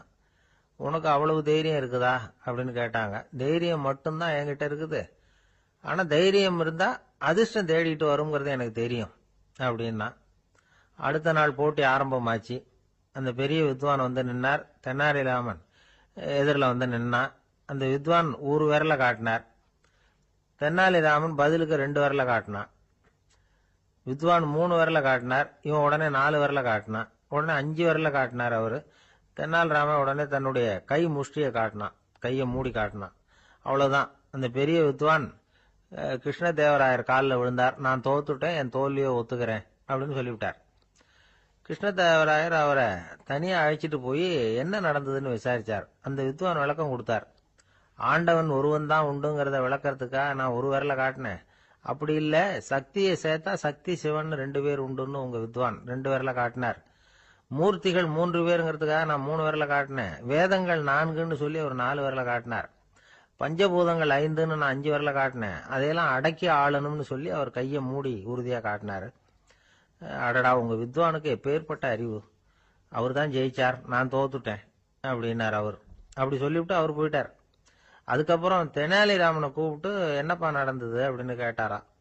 அதுக்கு தெனாலிராமன் விளக்கம் கொடுத்துருக்கிறான். அவன் முதல்ல என்ன கொன்னுடுவேன்னு அந்த வித்வான் ஒரு விரல காட்டினான். உடனே ஒரு 2 கண்ணையும் தோண்டி போடுவேங்கிறதுக்காக நான் 2 விரல காட்டினேன். உனக்கு நாமம் போட்டுருவேன்னு சொல்லி 3 விரல காட்டினான். அதை அழிச்சிருவேன்னு 4 விரல காட்டினேன். உன்னை அரைஞ்சிருவேன்னு அவன் 5 விரல காட்டினான். நான் உங்களை குத்தி போடுவேன்னு சொல்லி கையை மூடி காட்டினேன் அப்படின்னா. இப்ப பாருங்க, ஜெயிச்சது யார்? தைரியம் மட்டும் இருந்துட்டா அதிர்ஷ்டம் தானா தேடி வருங்கிறது எவ்வளவு உண்மையா போச்சு. அதனால நாம எப்பவும் தைரியமா இருக்கணும்னு சொல்லிவிட்டு என் எதிரில் கதை கேட்டுட்டு உட்காந்துருந்த சின்ன பையனை பார்த்தேன். அவன் என்னை நிமிர்ந்து பார்த்தான். அவன் தன்னோட கை கால் 2ஐயும் ஒரு மாதிரியா என் முன்னால தூக்கி 20 விரல காட்டினான். எனக்கு ஒன்றும் புரியல. இதுக்கு என்னப்பா அர்த்தம்னு கேட்டேன். இதே கதையை இதுக்கு முன்னாடி என்கிட்ட 20 தடவை நீங்க சொல்லியிருக்கீங்கன்னு அர்த்தம் அப்படின்னு. ஒரு நண்பர் அவசர அவசரமா என்கிட்ட ஓடி வந்தார். அப்புறம் சொன்னார், என்னால நம்பவே முடியல சார், என் பையனா இப்படி அப்படின்னு சொல்லி ஆச்சரியப்பட்டார். உங்க பையன் அப்படி என்னதான் செஞ்சுட்டான்னு கேட்டேன். என்னால முடியாத ஒரு காரியத்தை அவன் சுலபமா செஞ்சுட்டான் சார் அப்படின்னார். அது என்ன, உங்களால முடியாத காரியத்தை அவன் செஞ்சுட்டாங்கிறீங்க, அது என்ன காரியம்னு தான் சொல்லுங்களேன். என்ன, 5ஆம் வகுப்புல அவன் ஒரே தடவையில பாஸ் ஆயிட்டான் சார், அதாவது ஒரே அட்டம்ப்ட்ல பாஸ் ஆயிருக்கிறான் அப்படின்னார். மூச்சு வாங்க. கஷ்டப்பட்டு பரீட்சை எழுதினவன் அவன், இவருக்கு மூச்சு வாங்குது. நம்மால செய்ய முடியாத ஒரு காரியத்தை இன்னொருத்தர் செய்யும் போது அது நமக்கு ஆச்சரியமா தெரியுது. இப்ப சர்க்கஸ் பாக்குறோம், அங்க ஒருத்தர் அந்தரத்துல தொங்குறார். அதை பாக்குறப்போ அது நமக்கு ஆச்சரியமா தெரியுது. ஏன்னா அது மாதிரி அந்தரத்துல தொங்குறதுங்கிறது நம்மால முடியாத காரியம். நம்மால முடியாத ஒண்ண அடுத்த ஒருத்தர் ரொம்ப சுலபமா செய்யறப்போ நாம மருள்வது இயற்கை. இதைத்தான் தொல்காப்பியம் மருட்கை அப்படின்னு சொல்லுது. இந்த வியப்பு இருக்குதே, இது 4 வகையில ஏற்படுதான். அதையும் தொல்காப்பியம் தான் சொல்லுது. அது என்ன 4 வகை அப்படின்னா, முதல் வகை எப்படின்னா புதுமையான அரிய செயல்களை செய்வது. 2வது வகை என்னன்னா பெரிய செயல்களை செய்யறது. 3வது வகை எப்படின்னா மிக நுட்பமான செயல்களை செய்யறது. 4வது வகை ஆக்கம் தரும் செயல்களை செய்யறது. புதுமை, பெருமை, சிறுமை, ஆக்கமோடு மதினம் சாலா மருட்கை நான்கே அப்படிங்கிறது தொல்காப்பியம். இன்னைக்கு விஞ்ஞானம் புதுசு புதுசா எதையோ கண்டுபிடிச்சிக்கிட்டு இருக்குது. அந்த கண்டுபிடிப்புகளை எல்லாம் பாக்குறப்போ ஆரம்பத்துல ஆச்சரியமா இருக்கு, அதுக்கப்புறம் நமக்கு பழகி போடுது. இப்போ வானொலி பெட்டி புதுசா வந்தப்போ அதை சுற்றி எவ்வளவு கும்பல், ஒரு பெட்டி பேசுது அப்படிங்கிறது எவ்வளவு வியப்புக்குரிய விஷயம். இப்ப யாரும் வானொலி பெட்டியை ரொம்ப ஆச்சரியத்தோட பாக்குறது இல்ல. வச்சிருந்தாதான் ஆச்சரியமா பார்ப்பாங்க சில பேர். இந்த காலத்துல எப்படி வச்சிருக்கிறாரேன்னு சொல்லி மாறா அதை அலட்சியமாவும் பார்க்க ஆரம்பிச்சுட்டாங்க. மதினம் சாலா மருட்கை அப்படின்னு ஒரு சொற்றொடர் வருது பாருங்க, அதுல கருத்தாழம் உண்டு. எதை பத்தியும் போதுமான அளவு புரிஞ்சிக்காதப்போ ஒருத்தர் ஆச்சரியப்படுறார். புரிஞ்சுகிட்டதுக்கு அப்புறம் ஆச்சரியம் மறைஞ்சு போடுது. மிக நுட்பமான செயல்களும் நம்மளை ஆச்சரியப்பட வைக்குது. ஒரு அரிசியில ஒரு திருக்குறள் எழுதி காட்டுறாங்க, ஒரு முட்டை ஓட்டுக்குள்ள ஓவியம் தீட்டி காட்டுறாங்க. கருங்கல் சிற்பங்கள்ல எவ்வளவு நுட்பமான வேலைப்பாடுகள், அதையெல்லாம் பார்த்து ஆச்சரியப்படுறோம். இது மாதிரியே ஆக்கப்பூர்வமான செயல்களும் நம்மளை வியப்பில் ஆழ்த்தும். குப்பை கூலங்களை கூட வாழ்க்கைக்கு பயன்படுகிற பொருளா மாற்றுகிறவர்கள் இருக்கிறாங்க. அவங்களுடைய செயல் நமக்கு ஆச்சரியத்தை தருது. இடைக்காட்டு சித்தர்னு ஒருத்தர் இருந்தார். அவர் பாடிய மூவடி 30ங்கிற நூல்ல ஒரு பாட்டு வருது. ஆற்றல் பிறர் அறிதலின் ஆகம் கிளர்வு உறுதலின் கற்று அறிபாணர் கெழுமிய கோடலின் தோற்றம் உருகவே போற்றல் சால் வியப்பே. ஒருத்தருடைய ஆற்றல் தெரியாமல் இருந்தது, அவருடைய அரிய செயல்களை பார்க்கும்பொழுது வியப்பா இருந்தது, மனசுக்குள்ள கிளர்ச்சி. பாவலர்கள் இவர்கள் புகழப்பாடி மற்றவர்களும் தெரிந்து கொள்ளுமாறு செய்கிறார்கள். ஆக எல்லா வகையிலுமே மக்கள் தங்களுடைய வாழ்க்கையில முன்னேறுவதற்கு வழிகாட்டுகிற ஒரு மெய்ப்பாடு தான் வியப்புங்கிறது. இன்னைக்கு இளைஞர்கள் இதை நல்லா புரிஞ்சுக்கணும். ஆச்சரியப்படுங்கள், ஆச்சரியப்பட வைப்பீர்கள். இந்த காலத்துல நம்ம எப்படி எல்லாமோ ஆச்சரியப்பட வைக்கிற அதிசய மனிதர்கள் இருக்கிறாங்க. ஒரு ஆளை பிடிச்சி ஜெயிலுக்கு கொண்டுட்டு வந்தாங்க. சிறை அதிகாரி அவனை ரொம்பவும் ஆச்சரியமா பார்த்தார். இவன் கேட்டான், ஏன் சார் அப்படி பாக்குறீங்க, நான் இப்ப இங்க வந்தது உங்களுக்கு ஆச்சரியமா இருக்கா அப்படின்னு கேட்டான். இதுக்கு சிறை அதிகாரி சொன்னார், நீ இப்ப இங்க வந்ததுல எனக்கு ஒன்னும் ஆச்சரியம் இல்லப்பா, ஏற்கனவே நீ இங்க இருந்து விடுதலை ஆகி போய் 6 மாசம் ஆச்சு, இவ்வளவு லேட்டா திரும்பி வர்றியா, அதுதான் எனக்கு ஆச்சரியம் அப்படின்னாராம். இது ஒரு வகையான ஆச்சரியம். ஆனா வாழ்க்கையில வியப்புங்கிறது ஒரு தேவைப்படுகிற மெய்ப்பாடு. ஆச்சரியப்படுவோம், ஆச்சரியப்பட வைப்போம். அப்படி இந்த உண்மையை புரிந்து கொண்டோம்னா நம்ம வாழ்க்கையில வெற்றி நிச்சயம். சாலை ஓரமா அழுதுகிட்டு உட்காந்துருந்தான். பிச்சை எடுத்து சாப்பிடுற ஒருத்தன் அந்த பக்கமா வந்தான். இவனை பார்த்தான். ஏன் அழுதுகிட்டு உட்காந்துருக்கிற, என்னாச்சு உனக்கு அப்படின்னு கேட்டான். அதுக்கு இவன் சொன்னா, என்கிட்ட ஒண்ணுமே இல்லை, நான் இந்த உலகத்துல இருந்து என்ன பிரயோஜனம், அதனாலதான் அழுதுகிட்டு இருக்கிறேன் அப்படின்னா. உன்கிட்ட மறைஞ்சிருக்கிற புதையல் என் கண்ணுக்கு நல்லா தெரியுது, அது உனக்கு புரியல, அதனாலதான் அழுதுகிட்டு இருக்கிற அப்படின்னா. என்னது புதையல் இருக்குதா, உன் கண்ணுக்கு தெரியுதா அப்படின்னு கேட்டான். ஆமா எனக்கு தெரியுது, அந்த புதையலை நீ விற்கிறதுக்கு தயாரா இருக்கிறியா அப்படின்னு கேட்டான் இவன். இதை கேட்டதும் அந்த இளைஞனுக்கு ரொம்ப ஆச்சரியமா போச்சு. என்னது இப்படி கேட்கறானே அப்படின்னு. என்கிட்ட ஒரு காசு கூட இல்லையே, அப்படி இருக்கிறப்போ புதையல் எங்க இருந்து வந்தது அப்படின்னா. இந்த நேரத்தில் அந்த பிச்சைக்காரன் சிரிச்சான். இப்படிதான் இந்த உலகத்துல எல்லாரும் சொல்லிட்டு இருக்கிறாங்க, என்கிட்ட ஒண்ணுமே இல்லை ஒண்ணுமே இல்லைன்னு சொல்லி. ஆனா அவங்க கிட்ட தான் புதையல் இருக்கு. நீ வேணும்னா என் கூட வா, நம்ம நாட்டு அரசர்கிட்ட போவோம், உங்ககிட்ட இருக்கிற புதையலை அவர் நல்ல விலைக்கு எடுத்துக்குவார் அப்படின்னா. அது எப்படி உனக்கு தெரியும்னா, இதுக்கு முன்னாடியும் இது மாதிரி பல பேரை நான் ராஜா கிட்ட அழைச்சிட்டு போயிருக்கிறேன், அதனாலதான் உன்னை பார்த்தேன், உன்னையும் கூப்பிடுறேன், நீ சரின்னு சொன்னா உன்னை அழைச்சிட்டு போறேன், உங்ககிட்ட இருக்கிற புதையலை அவர் நல்ல விலை கொடுத்து எடுத்துக்குவார் அப்படின்னு சொன்னான். இவன் இப்படி சொல்றதும் அந்த இளைஞனுக்கு ஒண்ணுமே புரியல. இது என்னது இந்த ஆள் இப்படி சொல்லிட்டு இருக்கிறான், நம்மகிட்ட என்ன இருக்குது, அதுவும் இல்லாம இவனே பிச்சை எடுத்து சாப்பிட்டுக்கிட்டு இருக்கிறான், இவன் போய் நம்மள ராஜா கிட்ட அழைச்சிட்டு போறதா, போறேங்கிறானே என்ன அப்படின்னு சொல்லி அவன் யோசனை பண்ணான். என்ன யோசிக்கிற, உனக்கு பணம் வேணும்னா என்னோட வா அப்படின்னா. இளைஞன் ஒரு முடிவுக்கு வந்தான். சரி, இங்கேயே உட்காந்துக்கிட்டு இருக்கிறத விட அங்கேயாவது போய் பார்ப்போமே, இங்க அழுதுட்டு உட்காந்துருக்கிறதுல என்ன பிரயோஜனம், ஏதோ கூப்பிடுறான் போய் பார்த்துட்டு வருவோமே அப்படின்னு சொல்லி அவன் கூட புறப்பட்டான். பிச்சைக்காரன் முன்னாடி போயிட்டே இருக்கிறான். இந்த இளைஞன் பின்னாடி நடந்து போயிட்டு இருக்கான். 2 பேரும் அரண்மனையை நோக்கி போறாங்க. பாதி வழி போயிருப்பாங்க. வழியில அந்த பிச்சைக்காரன் சொன்னான், இத பாரு, முன்னாடியே சில விஷயங்களை நாம பேசிக்க வேண்டியிருக்கு. சரியா தெளிவா முடிவு எடுத்துக்கிட்டு அதுக்கப்புறம் ராஜா கிட்ட போகணும். ஏன்னா அங்க போய் அது முடியாது இது முடியாதுன்னு நாம நமக்குள்ள சண்டை போட்டுக்கிட்டு இருக்க முடியாது. ராஜாவுக்கு விலையை பத்தி கவலையே இல்லை. எவ்வளவு சொன்னாலும் நமக்கு பணம் கிடைச்சிரும். ஆனா அதுக்கப்புறம் நான் இதை விற்கிறதுக்கு தயாரா இல்லைன்னு சொல்லிடக்கூடாது. அதனால புதையலை விற்கிறதா இல்லையாங்கிறத இங்கேயே தெளிவா முடிவு செஞ்சுக்கணும். இல்லைன்னா ராஜா கிட்ட போய் அங்க போய் குழப்பிட்டு இருக்க முடியாது அப்படின்னு சொன்னான். இளைஞனுக்கு ஒண்ணுமே புரியல. என்ன சொல்ற நீ, என்கிட்டயா புதையலா, எங்க இருக்குது அப்படின்னு சொல்லி குழம்பி போனான். இப்போ அந்த பிச்சைக்காரன் சொன்னான், இத பாரு, இப்போ உதாரணத்துக்கு உன்னுடைய கண்களை எடுத்துக்கோ. அதுக்கு நீ என்ன விலை கேட்டுற போற? நான் அதுக்கு ராஜா கிட்ட இருந்து ஒரு 50,000 ரூபா வாங்கி தர முடியும். உன்னுடைய இருதயத்தை கொடுக்குறியா, 20 லட்சம் ரூபா வாங்கி தரேன். மூளைய கொடுக்குறியா, 30 லட்சம் வாங்கி தரேன். என்ன சொல்ற அப்படின்னு சொல்லி இந்த பிச்சைக்காரன் பேசிக்கிட்டே போறான். இளைஞனுக்கு கோபம் வந்துட்டுது. என்ன உளர்ற, உனக்கு என்ன பைத்தியமா? கண்ணையும் மூளையையும் இருதயத்தையுமா விற்பாங்க? என்ன விலை கொடுத்தாலும் அதையெல்லாம் நான் விற்கிறதுக்கு தயாரா இல்லை, நான் விற்க மாட்டேன். அதை கொடுத்துட்டு நான் என்ன பண்றது? இப்படி நான் மட்டும் இல்லை, யாருமே இதை விற்கிறதுக்கு தயாரா இருக்க மாட்டாங்க அப்படின்னு சொன்னான் அந்த இளைஞன். இவன் இப்படி சொன்னதும் அந்த பிச்சைக்காரன் வாய் விட்டு சிரிக்க ஆரம்பிச்சுட்டான். இப்போ பைத்தியமானது நானா நீயா? லட்சக்கணக்கான கோடிக்கணக்கான ரூபாய் பொறுமானம் உள்ள பொருள்களை உங்ககிட்டயே வச்சுக்கிட்டு விற்க முடியாதுன்னு சொல்ற நீ தான் ஏழை. என்கிட்ட ஒண்ணுமே இல்லைன்னு மரத்தடியில் உட்காந்து அழுதுட்டு இருக்கிறியே அப்படின்னு சொன்னான்.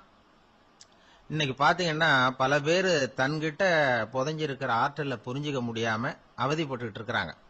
நம்ம கிட்ட என்ன இருக்குங்கிறது அவங்களுக்கு தெரியறது இல்ல. அதனாலதான் என்கிட்ட ஒண்ணுமே இல்லைன்னு சொல்லி அழுதுட்டு இருக்கிறாங்க. இத விளங்க வைக்கிறதுக்கு பெரியவங்க சொல்ற கதை இது. நம்ம கிட்ட இருக்கிற புதையலை நாம தான் தோண்டி எடுக்கணும். உண்மையான புதையல்ங்கிறது உள்ளே இருக்கு.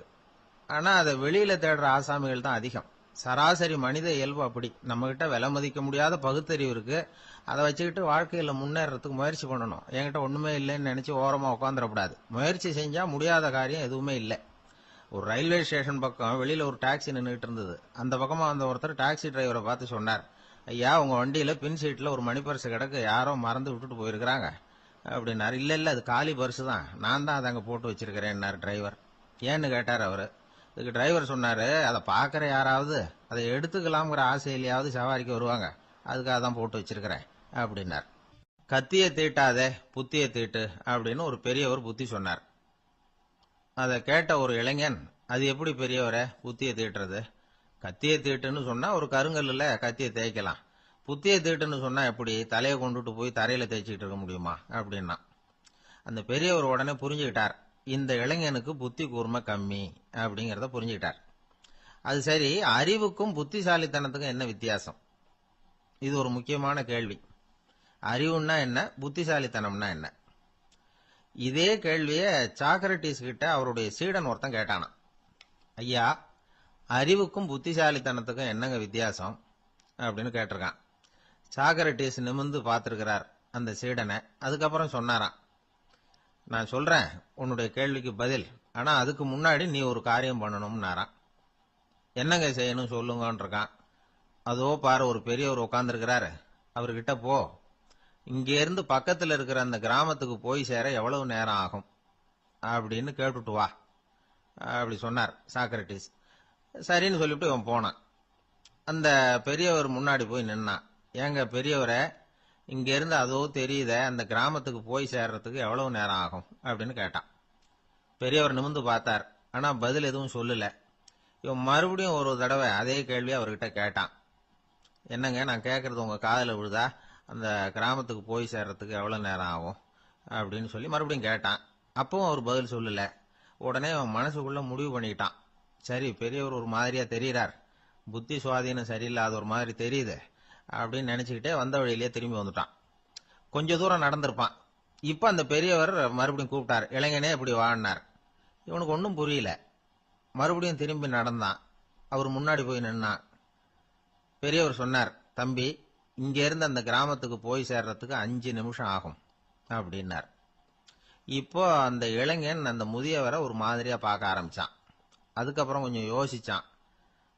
பிறகு அவர்கிட்டே கேட்டுட்டான், ஏங்க பெரியவரை, இதே பதில அப்பவே என்கிட்ட சொல்லியிருக்கலாமே, என்னை திரும்பி போன்னு சொல்லிவிட்டு பாதி தூரம் போனதுக்கு அப்புறம் மறுபடியும் கூப்பிட்டு அதுக்கப்புறம் இப்படி சொல்றீங்களே, இது நியாயமா அப்படின்னா. பெரியவர் சிரிச்சார். அதுக்கப்புறம் சொன்னார், ஏன்பா, நீ எவ்வளவு வேகமா நடக்கிறேங்கிறத பார்க்காம நீ கிராமத்துக்கு போய் சேர வேண்டிய நேரத்தை எப்படி என்னால சொல்ல முடியும்? அதனாலதான் உன்னை கொஞ்ச தூரம் நடக்க விட்டு உன்னுடைய நடையின் வேகம், அந்த கிராமம் இருக்கிற தூரம் ரெண்டையும் கணக்கு போட்டு அதுக்கப்புறம் நேரத்தை சொன்னேன்னார். சீடன் வந்து தலை குனிந்தான். அப்படியே திரும்பி வந்து சாக்ரட்டிஸ் முன்னாடி நின்னான். சாக்ரட்டிஸ் இப்ப சொல்றார், தம்பி, அதுக்கு பேர் தான் புத்திசாலித்தனம். இந்த அறிவு கூர்மை வந்து எல்லா இளைஞர்களுக்கும் வரணும் அப்படிங்கறதுக்காகத்தான் கத்தியை தீட்டாத புத்தியை தீட்டு அப்படின்னு பெரியவங்க எல்லாம் சொல்லிட்டு இருக்கிறாங்க. புத்தியை தீட்டுறவங்க எல்லாம் வாழ்க்கையில அறிவாளியாராங்க, தீட்டாதவங்க கோமாளியாராங்க. இதுதான் இன்னைக்கு நடக்கிறது. அதனால அறிவு கூர்மைங்கிறது வேற.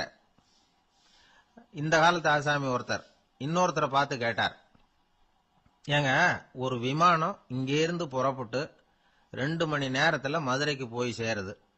நல்லா கவனிங்க, ஒரு விமானம் இங்கேருந்து புறப்பட்டு 2 மணி நேரத்துல மதுரைக்கு போய் சேருது அப்படின்னா என்னோட வயசு என்னன்னு கேட்டார். இவர் கேட்கறதுல ஏதாவது அர்த்தம் இருக்கா? அதாவது இங்கேருந்து புறப்பட்டு 2 மணி நேரம் ஆகுது மதுரைக்கு போறதுக்கு, அப்படின்னா என் வயசு என்னன்னு கேட்கிறார. இதை கேட்ட உடனே அவர் பதில் சொன்னார், அப்படின்னா உங்களோட வயசு 20 அப்படின்னார். எப்படிங்க அவ்வளவு கரெக்டா சொன்னீங்க அப்படின்னு கேட்டார். வேற ஒண்ணும் இல்ல, எங்க பக்கத்து வீட்டுல ஒரு முழு பைத்தியம் இருக்கு, அதோட வயசு 40, அப்படின்னா உன் வயசு 20 தான் இருக்கணும் அப்படின்னார். அரை பைத்தியம்னு முடிவு பண்ணிக்கிட்டார். அதனால வாழ்க்கையில அறிவு கூர்மைங்கிறது ரொம்ப அவசியம். அந்த புத்திசாலித்தனம் இருக்கிறவங்க வாழ்க்கையில வெற்றி பெறுவது நிச்சயம். வயிறு பசிக்குதேங்கிறது சிலரோட கவலை, வயிறு பசிக்க மாட்டேங்குதே அப்படிங்கிறது சில பேரோட கவலை. 2 விதமான கவலைக்கும் வயிறு தான் காரணமா இருக்குது. வயிறு பசிச்சதுன்னா அது இயற்கை, வயிறு பசிக்கலைன்னா அது வியாதி. ஆனா பசியையும் நாம பசிப்பிணி அப்படின்னு தான் சொல்லுவோம். என்ன காரணம்? வியாதியை போக்க வேண்டியது எவ்வளவு முக்கியமோ அதை விட முக்கியம் பசியை போக்க வேண்டியது. ஒரு சமுதாயத்துல பசிப்பிணியே இருக்கக்கூடாது, அதுதான் நல்ல சமுதாயம். பசியை போகணும்னா சாப்பாடு போடணும், பசியின்மையை போகணும்னா வைத்தியம் தான் பண்ணணும். இது சம்பந்தமா எவ்வளவோ ஆராய்ச்சிகள் நடக்குது, நிறைய மருந்து கண்டுபிடிச்சிருக்கிறாங்க. நம்ம உடம்புல பசியை தூண்டக்கூடிய பகுதி எது, இதை முதல்ல தெரிஞ்சுக்கணும் இல்லையா? நாம சாப்பிடுற ஆகாரம் செரிக்கிறதுக்கு எது காரணம் தெரியுமா? நம்ம மூளையோட பின்பகுதி தான் அதுக்கு காரணமா இருக்குதாம். மூளையின் பின்பகுதியில நரம்பு செல்களால் ஆன 2 வகையான ஆரக்சின்கள் தான் பசியை உண்டாக்குது அப்படின்னு கண்டுபிடிச்சிருக்கிறாங்க. 2 ஆய்வாளர்கள் இதை கண்டுபிடிச்சிருக்காங்க. அவங்க 2 பேரும் டெக்சாஸ் பல்கலைக்கழகத்துல ஹார்வர்ட் ஹக்ஸ் மருத்துவ கல்வி நிலையத்துல பணிபுரியறவங்களாம். உண்பது தேவைங்கிறது உணரப்படும் போது மூளையின் அந்த குறிப்பிட்ட பகுதி ஆரக்சின் அப்படிங்கிற ஹார்மோன்களை சுரக்கும். அது பசி உணர்வை தூண்டும் அப்படிங்கிறது தான் அந்த ஆய்வாளர்களின் கண்டுபிடிப்பு. இந்த ஆரக்சின் வேற சில உயிரினங்கள்லயும் உண்டு. இப்ப எலிகள்ல கூட இது இருக்குது. அதனால எலிகளை வச்சு இது சம்பந்தமா ஆராய்ச்சி பண்ணாங்க. எலிகள் உடம்புல ஆரக்சினை செலுத்தி பார்த்தாங்க. உடனே என்னாச்சு தெரியுமா? அந்த எலியெல்லாம் பசியால துடிக்க ஆரம்பிச்சுட்டுது. எதையாவது தின்னு பசியை தீர்த்தா போதுங்கிற அளவுக்கு அந்த எலிகள்லாம் அல்லாட ஆரம்பிச்சுட்டுது. இயல்பா சாதாரணமா அந்த எலிகள் எவ்வளவு சாப்பிடுமோ அது மாதிரி 8 முதல் 10 மடங்கு அதிகமான ஆகாரத்தை 1 மணி நேரத்துக்குள்ள சாப்பிட்டு தீர்த்துட்டுதான். சில எலிகளின் மூளையில இந்த ஆரக்சின் அளவை கட்டுப்படுத்தி பார்த்திருக்கிறாங்க. உடனே என்னாச்சு தெரியுமா? அதெல்லாம் சாப்பாட்டை கண்டா முகத்தை திருப்பிட்டு போக ஆரம்பிச்சுட்டுதான். அந்த எலிகளுக்கு பசி எடுக்கலையா. இந்த ஆராய்ச்சியின் அடிப்படையில பசி எடுக்காமல் இருக்கிற மனிதர்களுக்கும் பசியை தூண்ட முடியும் அப்படின்னு சொல்லி ஆராய்ச்சியாளர்கள் தெரிவிச்சிருக்கிறாங்க. ஆக ஆரக்சின் தான் பசிக்கு காரணம்ங்கிறது தெரிஞ்சு போச்சு. சரி, இந்த ஆரக்சின் அப்படின்னா என்ன? அது ஒரு கிரேக்க சொல். அதுக்கு பசின்னு அர்த்தம். நம்ம ஆளுங்களுக்கெல்லாம் பசியை தூண்டுறதுக்கு மருந்து தேவையில்லை, பசியை குறைக்கிறதுக்கு தான் மருந்து தேவை. ஒரு அம்மா டாக்டரை தேடி வந்தாங்களாம். டாக்டர், எங்க வீட்டுக்காரருக்கு திடீர்னு அகோர பசி, நிறைய சமைச்சு போடுறேன், அவ்வளவையும் சாப்பிட்டுட்டு கீழே கிடக்கிற குப்பை கூலங்களையும் எடுத்து சாப்பிட ஆரம்பிச்சுடுறார், என்னன்னு கவனிச்சு பாருங்க அப்படின்னாங்களாம். எவ்வளவு நாளா அப்படி இருக்குதுன்னு கேட்டிருக்காரு டாக்டர். 1 வாரமா அப்படி இருக்குதுன்னாங்களாம். இவ்வளவு நாளா ஏன் சும்மா இருந்தீங்க, ஆரம்பத்திலேயே இங்க அழைச்சிட்டு வர வேண்டியது தானே அப்படின்னாராம் டாக்டர். அது ஒண்ணுமில்ல டாக்டர், வீடு பூரா சுத்தமாகட்டுமேன்னு பாத்துக்கிட்டு இருந்தேன் அப்படின்னாங்களாம் அந்த அம்மா. ஒரு பெரிய அரசன் இந்த உலகம் பூராவையும் ஆண்டுகிட்டு இருந்தான். ரொம்ப காலம் அப்படி அரசாட்சி பண்ணிக்கிட்டு இருந்தான். திடீர்னு அவனுக்கும் சில எதிரிகள் முளைச்சாங்க. அவங்க எல்லாம் ஒண்ணு சேர்ந்து இவனை தோற்கடிச்சுட்டாங்க. தோத்து போனது இவனுக்கு பயம் வந்துட்டுது, எங்க எதிரிகள் நம்ம கொன்னுடுவாங்களோ அப்படின்னு. வெளியில வந்தா தனக்கு ஆபத்துன்னு பயந்துகிட்டு யாருக்கும் தெரியாம ஒரு குகைக்குள்ள போய் பதுங்கி கிடக்குறான். நிலைமைய பாருங்க. முதல் நாள் அரண்மனையில அதிகாரம் பண்ணிக்கிட்டு இருந்தவன் மறுநாள் குகையில பயந்து போய் பதுங்கி கிடக்குறான். ராத்திரி நேரம் வந்தது, பசி வயத்தை கிள்ளுது, பிச்சை எடுத்து சாப்பிட வேண்டிய நிலைமை. பிச்சை எடுக்கிறதுக்கு பாத்திரம் வேணுமே, என்ன பண்றது அப்படின்னு அங்கேயும் இங்கேயும் பாக்குறான். ஒரு மூலையில யாரோ விட்டுட்டு போன ஒரு ஓடு கிடக்குது, அதை எடுத்துக்கிட்டு புறப்பட்டான். இருட்டுல வழி புரியல, ஏதோ ஒரு யூகத்துல காலை மெதுவா எடுத்து வச்சு நடந்து போயிட்டு இருக்கிறான். வழியில ஒரு கருப்பு நாய் படுத்து கிடந்தது. இருட்டுல அவன் இது கண்ணுக்கு சரியா தெரியல, அவனுக்கு தவறி போய் காலை வச்சுட்டான் அது மேல. நாய் சும்மா இருக்குமா, அவள்னு உழுந்து கடிச்சு விட்டுது. காலை பாக்குறான், காலத்தையும் நினைச்சு பாக்குறான். அரண்மனையில வீரக்கழல் அணிந்த காலை உடைய மன்னா அப்படின்னு புகழ்வாங்களே புலவர்கள்லாம், ஆனா அது இன்னைக்கு நாய் கடிச்ச காலம் ஆயிட்டுதே அப்படின்னு நினைக்கிறான். அது மட்டும் இல்ல, முன்னாடி எல்லாம் பொற்கிண்ணங்கள்ல தான் அவன் சாப்பிடுவான். ஆனா இப்போ உடைஞ்சு போன ஓட்டு, அது ஓட்டை கையில வச்சுக்கிட்டு நிக்கிறான். அதுல ஏதாவது யாராவது சாப்பாடு போடுவாங்களான்னு. முன்னாடி எல்லாம் நிறைய பேர் அரண்மனைக்கு வருவாங்க, அரசருக்கு காணிக்கைன்னு சொல்லி இவன் காலடியில கொண்டாந்து கொட்டுவாங்க. அப்போலாம் இவன் அந்த ஜனங்களுடைய முகத்தை திரும்பி கூட பாக்குறது இல்ல, ரொம்ப கர்வமா உட்கார்ந்துருப்பான்.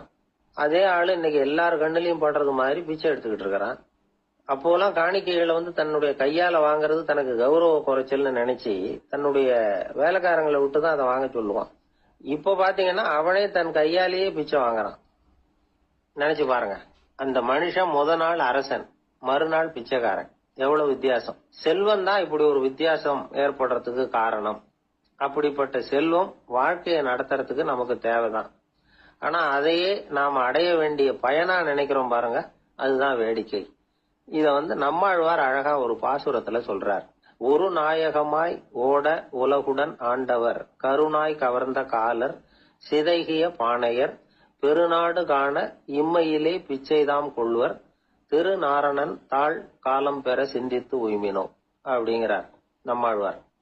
ஒரு பெரிய பணக்காரர் ஒரு துறவிகிட்ட போய், சாமி என்கிட்ட நிறைய பணம் இருக்கு, இருந்தாலும் நிம்மதி இல்ல, என்னால நிம்மதியா இருக்க முடியல, என்ன காரணம்னு கேட்டாராம். உடனே அந்த துறவி இதுக்கு நேரடியா பதில் சொல்லாம பக்கத்துல நின்றுகிட்டு இருந்த ஒரு குழந்தைய கூப்பிட்டார். அது ஓடியாந்தது. ஒரு ஆப்பிள் பழத்தை எடுத்து அது கையில கொடுத்தார்.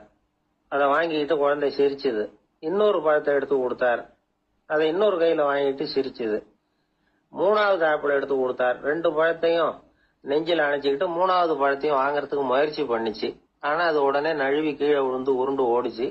ஏற்கனவே இருந்ததும் விழுந்துட்டுது. இப்ப அந்த குழந்தை அழ ஆரம்பிச்சுட்டுது.